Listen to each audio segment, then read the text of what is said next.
খাদান যদি দাঁড়িয়ে যায় এই ইন্ডাস্ট্রিতে, এই মাস মাসালা জনরে এত বছর পর, তাহলে কিন্তু আবার বড় বড় প্রডিউসাররা, ইভেন এসভিএফ এর মালিক বা আজকে সুরিন্দর ফিল্মসের মালিক বা দেব, দুজনে মিলে কোলাবোরেশনে আজকে খাদান করছে।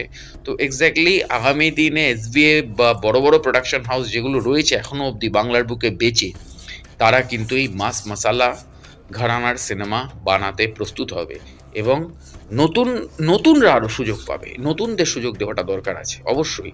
আজকে যদি দেব রিনোকে সুযোগটা না দিত, তাহলে কিন্তু এই ধরনের প্রজেক্ট আসতো না। হ্যাঁ, রিনোর হয়তো আগে একটা সিনেমা রয়েছে সিটি অফ জ্যাকেলস, কিন্তু তবুও ওর যে চিন্তাভাবনা, এরকম আরও চিন্তাভাবনা ইন্ডাস্ট্রির মধ্যে আরও অনেক উঠতি ডিরেক্টরের রয়েছে, আরও অনেক উঠতি স্ক্রিপ্ট রাইটারের রয়েছে, তাদের সাথে আলোচনা করা উচিত। কারণ ঘটনা হচ্ছে ইন্ডাস্ট্রির এখন সবাইকে প্রয়োজন, কারণ ইন্ডাস্ট্রিতে এতদিনকার বড় বড় স্টার ডিরেক্টর